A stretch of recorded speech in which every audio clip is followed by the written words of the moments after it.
Hello दोस्तों, तो स्वागत है आपका हमारे online study channel Pawar study point पर। तो दोस्तों, हमने लैब असिस्टेंट के लिए जीके के टॉप 25 अति महत्वपूर्ण प्रश्नों की सीरीज शुरू की थी, जिसके हमने 15 पार्ट पढ़ लिए थे। आज हम 16 पार्ट पढ़ेंगे, तो वीडियो को आप जरा भी स्किप न करें, क्योंकि वीडियो आपके लिए बहुत ही हेल्पफुल होने वाला है। तो चलो वीडियो को शुरू करते हैं। तो आपका पहला सवाल है, दिल्ली के सुल्तान अलाउद्दीन खिलजी के मेवाड़ आक्रमण के समय वहाँ का शासक कौन था? दिल्ली के सुल्तान अलाउद्दीन खिलजी के मेवाड़ आक्रमण के समय वहाँ का शासक कौन था? तो आपको याद रखना है, वहाँ का शासक था रतन सिंह। ठीक है, तो दोस्तों आपको 25% दिए जाएंगे, जिसमें से आपने कितने परसेंट सही किए हैं वो हमें जल्दी से जल्दी कमेंट करके ज़रूर बताएं। इसलिए मैं परसेंट बढ़ूँ उससे पहले आप उत्तर तैयार रखें, जिससे कि आपकी प्रिपरेशन होते रहे। तो अगला प्रश्न देखते हैं। अगला सवाल है कि मेवाड़ के किस शासक ने भूताला के युद्ध में दिल्ली के सुल्तान इल्तुतमिश की सेना को वापस जाने पर विवश किया? मेवाड़ के किस शासक ने भूताला के युद्ध में दिल्ली के सुल्तान इल्तुतमिश की सेना को वापस जाने पर विवश किया? तो आपको याद रखना है, वह था जयद्रथ सिंह। ठीक है, जयद्रथ सिंह वह शासक था जिसने भूताला के युद्ध में दिल्ली के सुल्तान इल्तुतमिश की सेना को वापस जाने पर विवश किया था। अगला देखते हैं। अगला सवाल है कि मेवाड़ के इतिहासकार में सर्वप्रथम सोने के सिक्के जारी करने वाला था? मेवाड़ के इतिहास में सर्वप्रथम सोने के सिक्के जारी करने वाला था तो कौन था? बप्पा रावल। ठीक है, बप्पा रावल ऐसा शासक था जिसने सर्वप्रथम सोने के सिक्के जारी किए थे। अगला देखते हैं। अगला सवाल है कि मेवाड़ के रावल राजवंश का संस्थापक कौन था? मेवाड़ के रावल राजवंश का संस्थापक कौन था? तो आपको याद रखना है, वह था बप्पा। ठीक है, अगला देखते हैं। अगला सवाल है कि बीकानेर के किस शासक ने प्रथम विश्व युद्ध में अंग्रेजों के सहयोग के लिए बीकानेरी ऊँटों का रिसाला संगठित किया, जो सोमालीलैंड में बहुत उपयोगी साबित हुआ?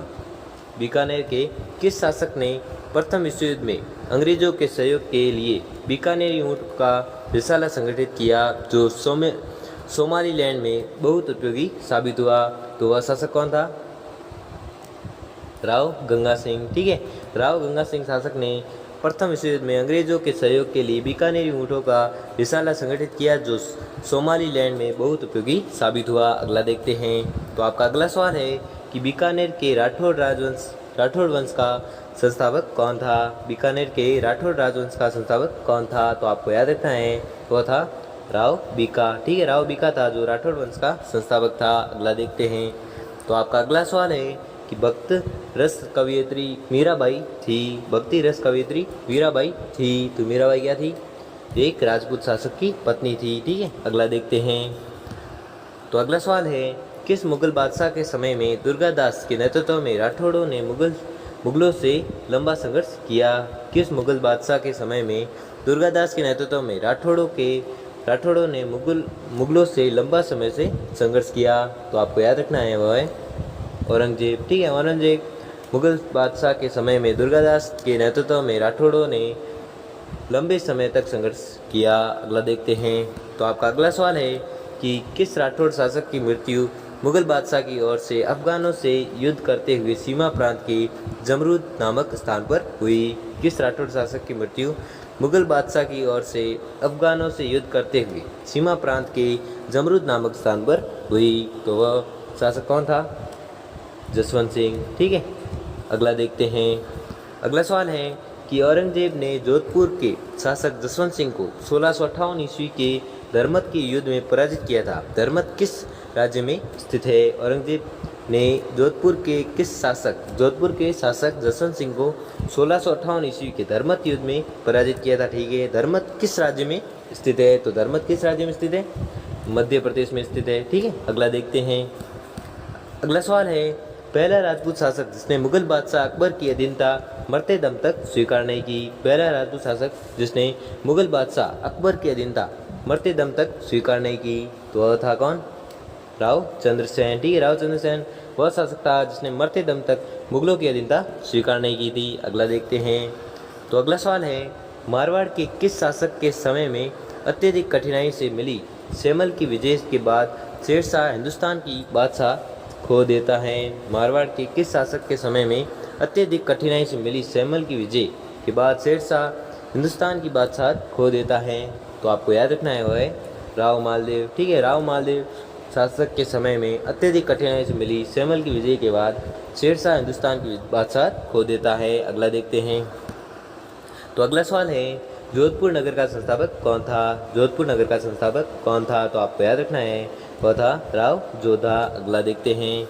अगला सवाल है कि मारवाड़ के राठौड़ वंश का संस्थापक कौन था? मारवाड़ के राठौड़ वंश का संस्थापक कौन था? तो आपको याद रखना है वह है सिंहा। ठीक है, सिंहा था जो मारवाड़ के राठौड़ वंश का संस्थापक था। अगला देखते हैं।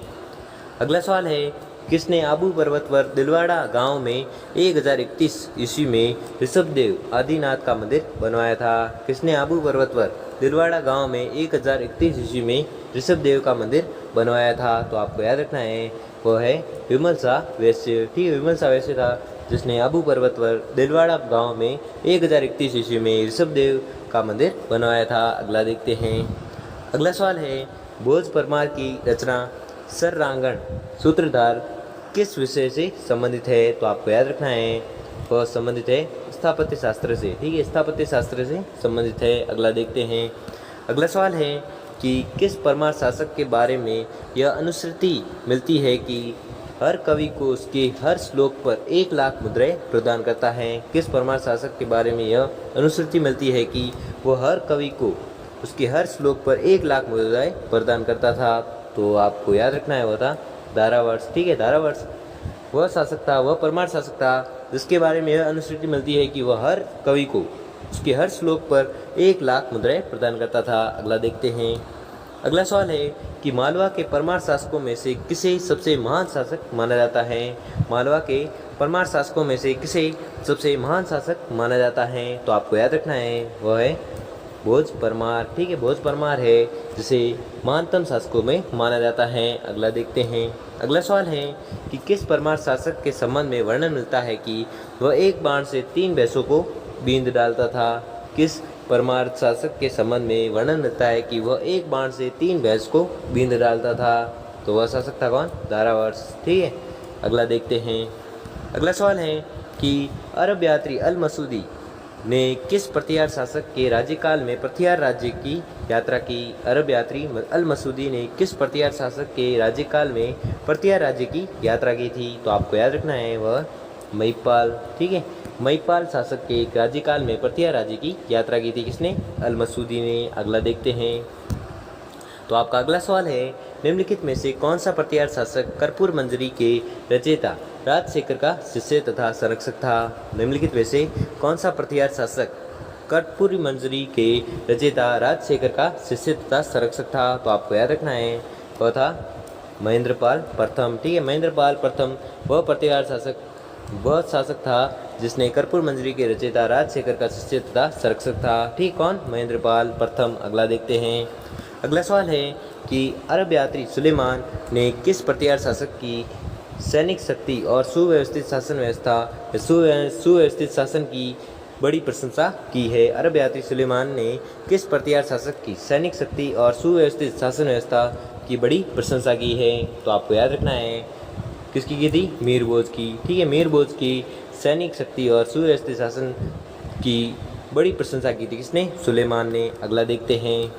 अगला सवाल है कि प्रतिहार वंश का सर्वश्रेष्ठ शासक था? प्रतिहार वंश का सर्वश्रेष्ठ शासक था तो कौन था? मीरबोज। ठीक है, मीरबोज था जो प्रतिहार वंश का सर्वश्रेष्ठ शासक था। अगला देखते हैं।